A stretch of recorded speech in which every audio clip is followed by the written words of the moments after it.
Principal, Monsieur le député de Chambly. Non, mais Monsieur le Président, il y a toujours bien des limites. Ça fait 2 fois que la présidente du Conseil du Trésor, en 6 mois, est sévèrement blâmée par le vérificateur général.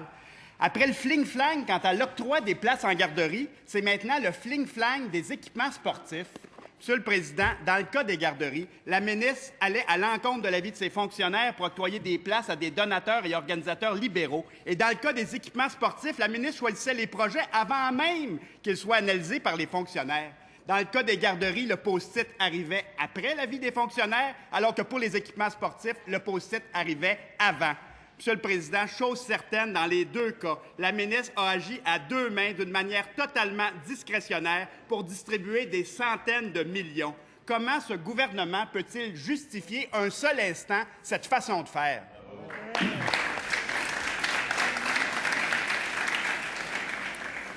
Monsieur le député de Chambly, j'insiste parce que j'apprécierais qu'on évite les motifs indignes qui sont prêtés dans l'approche de la question que vous avez faite. Non, il n'y a pas de censure ici, Monsieur le député de Gouin. Ce n'est pas une question de censure, c'est une question de respect de la façon de procéder, dans la façon de poser ces questions. Monsieur le leader de l'opposition. En tout respect, Monsieur le Président, un fling-flang, c'est un fling-flang.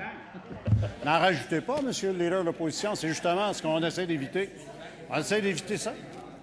Monsieur le leader du gouvernement. Dans nos règles, Monsieur le Président, il est bien établi qu'une des notions les plus importantes, c'est le respect que nous devons avoir les uns par rapport aux autres. Et je crois que l'Assemblée nationale est aussi un forum qui permet de transmettre un message à toute la population. À cette période où le respect entre les individus devrait peut-être prendre un peu plus de place dans le cœur et l'esprit de tous, je pense que l'opposition devrait donner d'autres messages que les respects.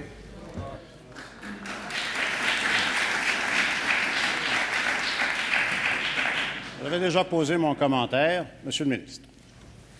Oui, merci, Monsieur le Président. C'est intéressant de voir le député de Chambly poser des questions sur un projet de rénovation de l'ensemble des infrastructures sportives du Québec avec un des critères essentiels, c'est que même si c'est dans une institution privée, ça devait être ouvert à la communauté. Je suppose que le député de Chambly est contre la ville de Saint-Bruno de Montarville qui lui demandait d'aménager un terrain de soccer-football à surface synthétique au parc de la Rabastalière, un projet d'1,9 million.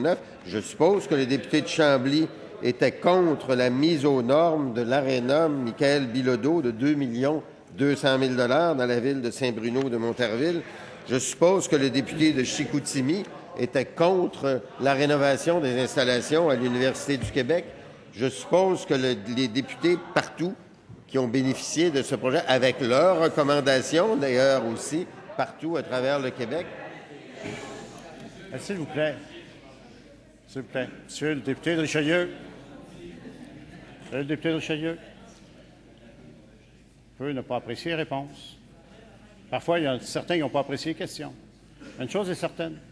On va laisser celui qui a le droit de parler, parler. Ensuite, poser d'autres questions. Monsieur le ministre. C'est pas étonnant, Monsieur le Président, que l'intimidation envers les députés de l'Assemblée nationale au Québec, en dehors de cette Assemblée, partout, commence à se lever quand on voit l'attitude de l'opposition officielle.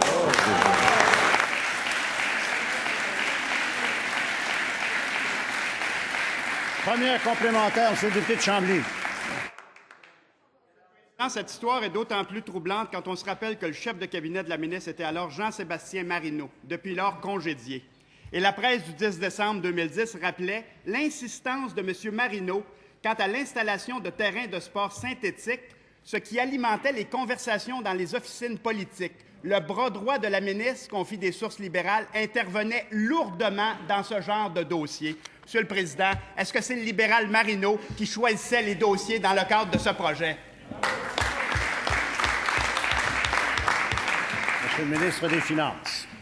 Monsieur le Président, pour que le député de Chambly comprenne bien, je vais répéter aussi ce qui s'est fait. Et par exemple, avec une région dont je suis le ministre responsable, la région de Montréal, qui a une foule, évidemment, de projets, puisque Montréal est une très grande ville, d'à peu près le tiers du Québec, et le comité exécutif de la ville de Montréal, de tous les arrondissements, ramassait l'ensemble des projets. Et le maire Tremblay, et Michael Applebaum, qui est aujourd'hui président du comité exécutif, mais mon maire d'arrondissement. Et l'exécutif de la Ville de Montréal faisait un tri dans tous ces projets-là et soumettait au ministre de l'Éducation, mais soumettait aussi au ministre responsable de Montréal. Voici l'ensemble des projets. On sait qu'il y en a trop. Vous savez, M. Bachand, j'en donne trop parce que moi, il faut que j'en donne pour chacun de mes arrondissements. Faites un tri dans ces projets-là. Deuxième complémentaire, M. le député de Chambly. Monsieur le Président, est-ce que le ministre est conscient qu'on parle d'argent public distribué de façon totalement discrétionnaire à coût de centaines de millions par le cabinet politique de la ministre? Si on veut faire preuve de transparence, Monsieur le Président, est-ce que le gouvernement pourrait déposer rapidement la liste des 918 projets, à la fois ceux qui ont été exclus par le cabinet de la ministre et ceux qui ont été retenus? Faites preuve de transparence, déposez les projets. Bravo. Monsieur le ministre des Finances. Monsieur le Président, encore une fois, parce que les projets qui ont été approuvés ont tous fait l'objet d'annonces, parfois avec les villes, parfois avec le gouvernement du Canada. Monsieur le Président, tous ces projets-là, Monsieur le Président, contrairement aux sous-entendus et aux allégations, ce sont des projets faits avec les municipalités du Québec ou avec les grandes institutions comme l'Université du Québec à Chicoutimi, l'Université de Montréal. Ce sont des projets du domaine public choisis par les maires de nos municipalités, l'ensemble des maires du Québec qui voulaient des projets pour leur municipalité, pour leurs citoyens, pour augmenter l'activité sportive.